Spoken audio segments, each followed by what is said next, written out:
Is your small business growing? That's the question we address right here on the Grow Your Biz Show. It's where we interview strategic entrepreneurs who inform and inspire you on your solopreneur or small company journey. Thanks for joining us on this episode of the Grow Your Biz Show. Hello and welcome to episode number 102 of the Grow Your Biz Show. Hi, my name is Paul Madsen, and I'm the host of the show, and I'm also the owner of growmedia.com. David, growmedia.com helps small businesses and other businesses to grow by telling their unique story on social media video and on television. Right. We'll be back and learn about Dave's unique story right after this message. ActionCoachOmaha.com is the global leader in business coaching for small businesses and businesses of all sizes. If you need to clarify your business and if you need to have some accountability in your business, contact Jim Barger at ActionCoachOmaha.com. Welcome back. I am here with Dave Mitchell, the owner of Gamers. Dave, welcome to the show. Hey, nice to have you. Hey, good to have you here and good to see you, and I'm glad you could come out today for this. You've got a great story, and we're going to learn all about that. Hey, let's just jump right in, Dave. Tell us, what business are you in? So I'm in a business called Gamers. It's a building in a business where we can actually have a community for gamers locally. Okay. It's been around for 25 years, and that's pretty much it. So we do buy, sales, or trades for people here in the Omaha and Lincoln area. Well, I heard community in there, and so I mean the gaming community is a big one, first of all, and it's a tight knit group. I mean they're very passionate about their games, aren't they? Right. And I mean what falls under the community? I mean there's retail, there's buying, there's selling, there's repairing, there's used, there's new. Tell us more. So as far as in the community, so we do quite a bit actually. We buy in pretty much all video games besides like a couple here and there, like old PC You buy games. used? So we buy them in used for people. So you could be able to come in, it's like a pawn shop, and people could be able to come in and sell us their game consoles. And then what we do is we could buy them for cash, or we can actually trade them in, where they can be able to trade that item in and be able to receive a certain amount of value for that item into another item. So if someone came in with a PS4, they could be able to use that the credit for that PS4 and trade it in for an Xbox One. They move up. It reminds me of I went to Half Price Books once, and I had a bunch of books, whole bunch of old books and whatever to get rid of, right? Yeah. And I bring them up there, and they say, okay, we're gonna look it all over, and we'll be back to you. We'll announce you, call you back up in about 10 or 15 minutes. Right. Well. Just go figure that I'm out looking around for those 10 or 15 minutes. Right. And it turned out that exactly the amount of money they were going to give me for my old books was exactly what I spent on new. Right. So I don't know who won in that deal. Right. Well, I got rid of old ones and I got some new ones. So, but that exchange thing, I didn't really realize that much about that. So that's a pretty key part of your business then, huh? Right, yeah, because the exchange program is huge, and that's pretty much the only way for us to be able to pull in used products from people that come in off the streets. Okay. So when people come in and they want to sell these game consoles or these games, they can be able to use all these games and be able to upgrade to the new games. That's terrific. I mean, I wish you could do that with a car. Right. Oh yeah, because you someone's just like, hey, I have all these old 10 games. I don't play them anymore. I want to turn them in for the new Call of Duty or new NBA 2K. Okay, yeah, well, and I'm sure people get tired of old games, and there's also new versions of games, and so on a very loose percentage, what would you say is that exchange and that trade-in stuff of your business? Is that half your business, 3/4 of your business, or I mean, you sell all sorts of new stuff too. Well, that's 98. That's 98% of the business. It is okay. Yeah, that's pretty much all we really do because there's really no value in buying brand new video games because you really make no money off of it. The only value to having a brand new game, which we do carry here and there, the only value to having that inside of your store is when someone comes in and trades in a whole bunch of games, so that one game, right, it only accounts for just the value of being able to take in those trades. Because if you don't have that game, say a new Call of Duty comes out, and you don't have that new Call of Duty in stock, brand new seal, then they're going to take all their 20 games that they was going to trade over to you, they're going to take it over to another game store and trade it over there. So it's only beneficial just to have it just for the people that want to come in and come trade up to that one game. And then when you can refurbish their old game and retail that out too, right? Do you do much of that or not? Yeah. So we also do refurbishing, which I've been doing since I was 14 years old. Well, I started originally back when I was 12. Only 12, yeah. But started the business back when I was 14. So people could be able to come in with their game consoles, or actually discs as well. We have a very powerful disc cleaning machine. And we could be able to clean these old games where if the game didn't read or anymore, we could be able to run it through this disc cleaner machine and it'll have the game pretty much as brand new. Awesome. Same thing as with a game console. Someone will come in, and there's a lot of times where people will come in and they'll be like, hey, I'll pay the $200 for another PS4, and it's just like, we can repair that, and save them a ton of money. So it's just, and then you pay for the repair, of course, but a lot less than buying a new one. And so that's what I meant when I like when I hear about you talking about community. I mean, this is, if I'm a gamer, I can get whatever product or service I want from your store. Yeah, because what it is when people come to your store, they feel like this is the community, because it's, like I said, Gamer has been here for 25 years, so people feel like this is where everyone is going to go, especially for those old retro games where you can't trade them in at any major retailers. So when people go there, they feel welcomed, and that's how we want. That's the type of environment that we want to have there. Well, and you do other things. I'm getting ahead of myself, but you do other things as well. Then you don't just throw up a retail store and hope people come. Tell us about some of the social media things you do and all that kind of thing. So as far as like social media, I'm very good with working social media because I have multiple YouTube channels, over 100,000 subscribers, and one over 200,000 subscribers. So I've always been good at social media, but it's not only about the social media aspect about this. I've been doing this work since I was 14. I've been doing community work ever since I was 19 years old, doing things in the community. Even before then, my mother has been doing work in the community. She's worked for OPS for years. So when I came into this and I was able to take over this store and then start this community, it was pretty much just easy for me to be able to come in and be able to help the community for people that want to come into the store. Well, and that, I mean, community means two things. It's community, the bigger community of the town, but also the gamer community in both, and the overlap, of course, as well. Yeah, because people always ask, like, how are you able to work Facebook and social media so well? Is because, like, I'm already known since I've been doing this. Like, you see a lot of the comments on my Facebook is, hey, I've known you since you started working back when you was 14 or 15. I remember coming, like, people would be like, I remember coming to this kid's house back when he was at his mom's house in his basement. So dropping off stuff to get fixed and all that. So it's just like, it's a real life story that people are actually witnessing firsthand, where they're giving firsthand accounts, and people are just like, wow, and then they want to share it. So that's how I was able to work Facebook just so well. Well, in time, I mean, you're younger and you're skilled with these tools, but you put in the time, is what I hear as well. And that ties real closely in with my next big question. It's just, tell us why, Dave. Why are you in business, and why are you in this business?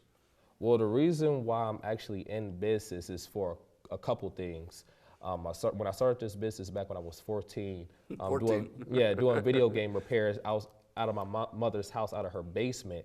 I actually started it off of Craigslist. And I started it because most, especially in the African American community, a lot of young boys got to be men at a very young age in order to be able to help our mothers be able to pay their bills at the same time, because it's very stressful. And then I know my mom personally was working 3 jobs at a time, and we would still receive benefits, and we still could barely survive. So you're stepping up to the plate. So I stepped 14, right? So I stepped up to the plate to make sure me, my family, and everybody around me could be able to survive. I had a sister. So you're bringing revenue in at age 14 into the household. So when I got into it, I really didn't think of it as a business. I was just thinking like, this is like a hustle for me to be a help. I'm using my God-given talents. But I'm going to interrupt you there because, you at age 14, you didn't just roll over one day and say, oh, I'm going to fix stuff. You tell us about your learning curve and how you achieved some of your knowledge to be able to fix those games, which led to bringing in revenue. Tell us that story. So back when I was 12 years old, I grew up off of 25th and Ida. Around about every 6 months, we used to have these community events where people would, everywhere in the community, would have garage sales to sell everything out their actual driveway. Right. So what I used to do is I used to go to these community events. I used to ask people, I used to go door to door to door to door. Hey, do you got any broken computers or any broken game consoles I could take? Yeah. Because we could afford anything. We could afford the computers, the game consoles, but I've always been infatuated with game consoles and electronics ever since I was just a young boy when I first played my Nintendo. So a lot of self-discovery, but I mean, you went, there wasn't YouTube back then to learn from, and now you can just pull up anything you want to learn. But so what did you do instead? You went to the, I mean, you self-taught, you collected all this stuff, you played with it, you fixed some of it, couldn't fix other stuff. But what else did you do about the library and things like that? So I had to go to the Florence Library. There's a library right off of 30th Street. And I used to go to that library every day and used to study, understand how a motherboard works and how every single component on that computer at actually age 14? Works. Well, this was back when I was 12. This was back when I was 12. So I was studying up, and then when I actually fixed my computer, we couldn't afford internet. And my mom wasn't going to buy no internet because food was more important than that. Right. So I had one of my neighbors, I gave him $8 to purchase a Wi-Fi antenna off of eBay. And I taught myself how to install that chip inside of that computer, and I was tapping off my neighbor's Wi-Fi.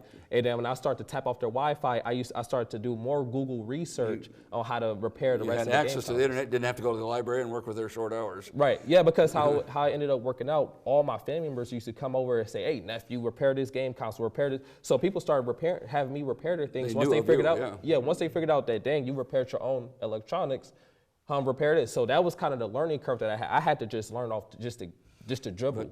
I'm just so impressed with the fact that you, age 12, learning all this stuff, started the library, then borrowed the internet service from your neighbor, and learned more, and developed a following. Age 14, you're bringing a side income into the household out of necessity. You know, how many of us think that, you know, oh, I can't do this, I can't do that, you know, and Dave had all sorts of barriers in front of him, but yet he muscled through, he taught himself everything, he made it happen, and that's an incredible story. Well, what happened next? You started developing this this following of people getting their stuff repaired with you. Where did it go from there? So what it actually went from there was actually when I graduated high school, my senior year, I ended up moving out of my mom's house about 2 to 3 months later, because I went straight to Metro Community College, and I was pursuing. You won't believe this, my college degree, my master's in music, because I love music. I've been a drummer. Doesn't surprise me. Yeah. Right, I've been a drummer all my life. So I was going there for music, but when I was living on my own out my apartment, while in college, I found this lady through a friend that actually was attending that college, who actually knew how to do websites and search engine optimizations, where they could be able to get you ranked up on Google and do TV commercials. Because before that was just Craigslist. Words of mouth and Craigslist and things like that. But then you met a person through your schooling and through your friends that helped you get more of an online true presence.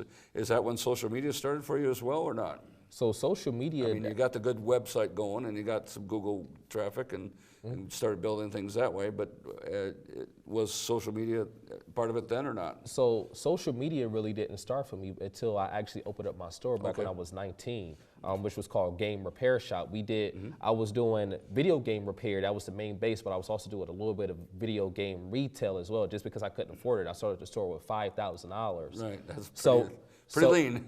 Right. So when I got into the business, then that's when I started to study how social media worked, because I really wasn't a social media person before that. I was more just I wanted to really just go out there and go work. I really didn't care for all the fame or the glory, anything that I actually even did for people or in the community or helping the homeless. I didn't even really want it out there on social media, because I didn't really like it at the time. And plus, for me, it was still very brand new around that time. And you were new at it, and it was new in general, right? Right. So when I started to learn more about Facebook and just learn how it works, I just slowly started to accumulate all these people who was my previous repairs back when I was just a child. You've got a customer base. Right, so it's just started at age 12, you built a customer base. Right, so yeah, pretty much she was just like, all these people say, oh yeah, you repaired my game console. I see you got a Facebook now. I'll come and get my things. It's just like, wow, this actually works. Like this is more than just getting out here just to talk to people and waste time. Like you can actually utilize this for your business. Yeah. So then that's when I understood, really understood how social media really worked at that time. And then you ran with that ball. I mean, you built it into some channels and things like that, and tell us some more about that. So I mean, you were encouraged by some of the social media response, and then you did what with YouTube after that? So what I ended up doing was I had to close down both of my stores. So I had 2 stores. I opened up my second store I would think I was about 2021. That store wasn't open for no more than 3 months. I opened it up out there in Sioux City, Iowa. And the person who I had running that store ended up selling everything outside of that store, and I had to close it down. Unfortunately, I had to claim bankruptcy. And when I claimed bankruptcy, I had to move all my infrastructure back to my Omaha store, and I tried to survive there. I actually went homeless just to try to get my business survived. I moved inside of my store just to try to get that business just to continue, just to at least go.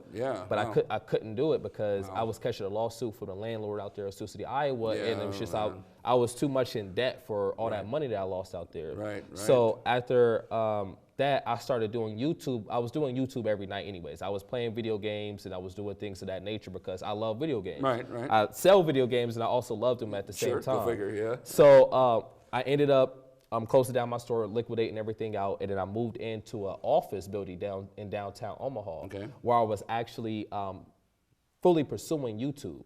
And when I started fully pursuing YouTube. So instead of the retail thing, because you had the double hit with retail and lost your inventory and your partner and all this stuff, you kind of are pivoting to, I'm going to go to a low inventory content creation role. Right, because it's been something I've always been gifted at. I've always been good at acting and being in front of a camera. It's something I always wanted to do anyways, even as a child.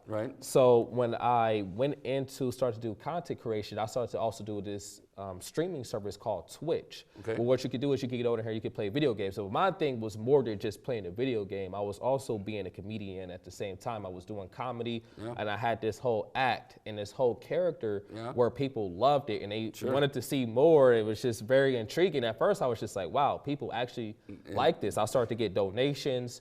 Things were starting to work, and I was making a couple $1,000s a month starting off. Ended up being able to leave that office and get my own place, living out of a duplex with my girlfriend at that time. And I was still doing video game repair at this time. So I was still doing video game repair. Multiple lines of income. Multiple lines of income. And then when I was living out that duplex, I ended up saving up more money. I was living out of there for about 3 to 4 months. I moved into an apartment where I was there for about a year.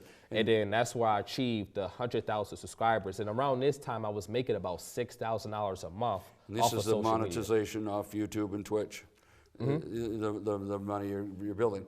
And so I guess what the point for viewers is simply that you have a path, and you just had some success with the store, hit a big roadblock, a speed bump, huge. And yet you pivoted and realized there was something else that you could do, and you built on those skills.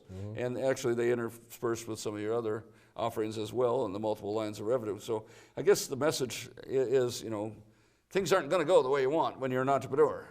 And so what do? You pivot.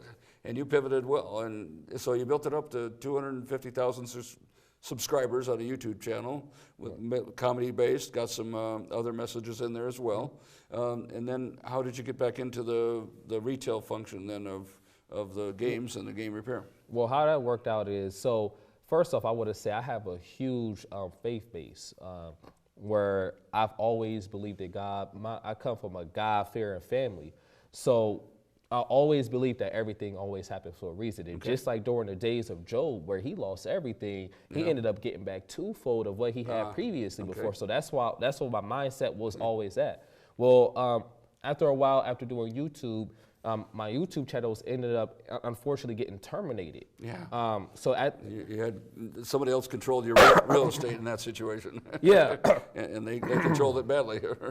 Yeah, and that was horrible because at that time I was making about 10 to 15,000 off of YouTube. Wow. And I'm not gonna lie. A month, you mean? Or? Yeah, a month. Okay. I'm not gonna lie. I was spending a lot of money at the same time too. We was doing all kinds of trips, but we was making a ton of money. You're what, 20 years old or something, right? Yeah. And I was doing donations. I was helping people at the same time. I was also buying new clothes, spending thousands of dollars on clothes for foster kids. So it's like I wasn't just spending all the money myself, but I always wanted to. You're a very community-oriented guy. That's cool. You know? But I never really talked about it too much because I always felt like if you're in a position like that, you have a duty and an obligation to go back to the community that you came from and go help the people within that community.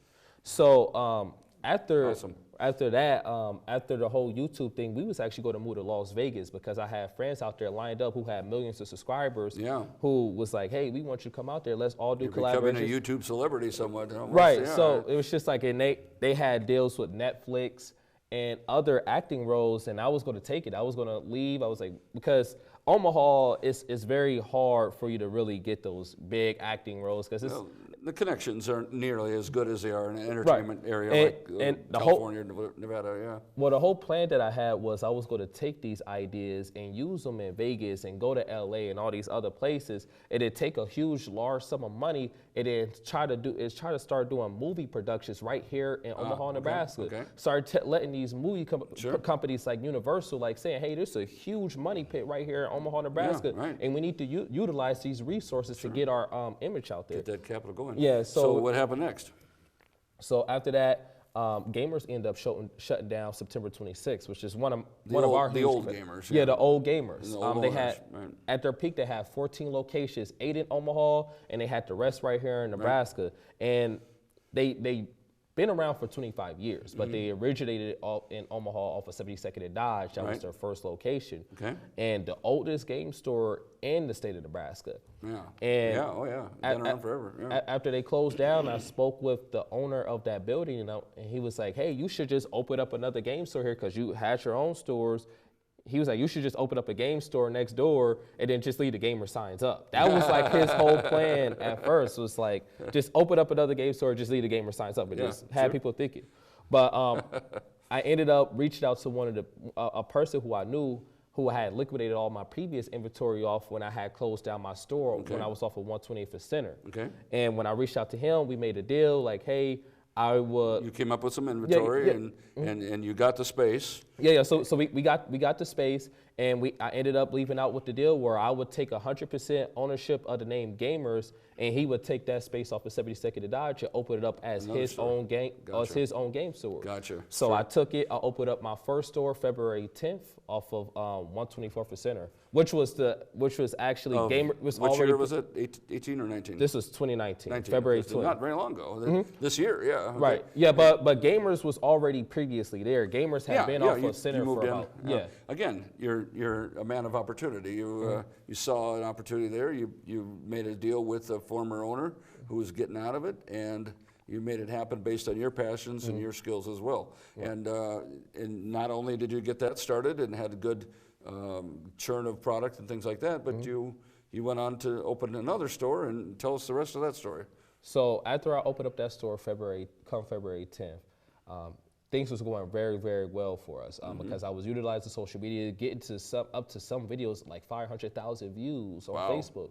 Wow. Unpaid, not paying for ads, no nothing, just putting it out there. Wow. Because a lot of people knew who I was. A lot of people was very happy and grateful that I was bringing back. Yeah, you're back. Bring it back. But also I spent my life savings on this business. This is something where nothing was handed down to me besides some of the infrastructure that was left over from the old previous Gamers, which I mean like some of the old counters and stuff like that. Yeah. But as far as like all the inventory, I just invest all my own money. Right. And I ended up opening up my second store out there in Lincoln, Nebraska off of 27th and Superior. Okay. And that's been there for about maybe 20 years at that location. Gotcha.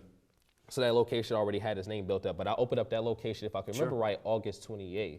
Right, and then now the third chapter of the story is what? now the third chapter or final chapter of this year. Don't say final. Final chapter of this year this because year. Yeah, okay. It's late, yeah. Since the year is coming to a close, right. Opened up my third store in the Westroads Mall in actually 2 weeks. Black Friday. Open? Black Friday? Yep. Black awesome. Friday. So maybe this show will air around that time. Who knows? So let's see if we could make that happen. Right. Terrific. Well, that's I feel like you could tell stories and tell about your experiences all day. We are out of time, and we got to kind of wrap it up here. Mm-hmm. You know, you're a fascinating person. You've made so many things happen for yourself, and you've had so many speed bumps you've hit and overcome all of them, and you're on your way. I mean, who knows what's the future hold for you?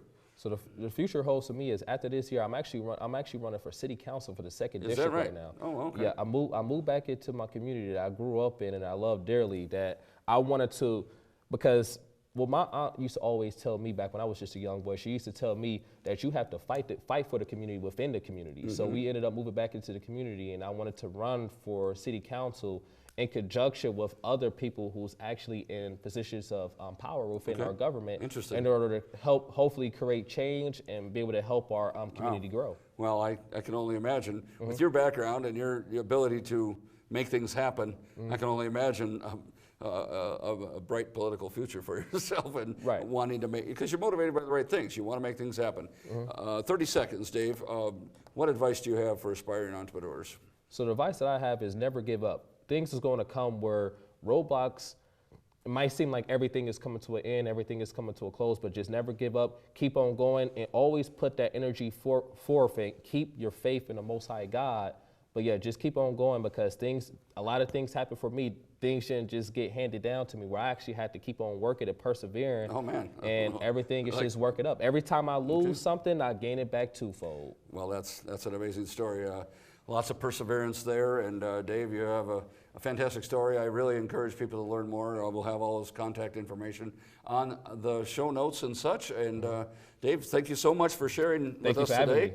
Glad to have you here. Please tune in next week for another episode of the Grow Your Biz show. Go ahead and visit growmedia.com to learn about how I can help you with telling your story on social media as well. And until then, go on out and grow something.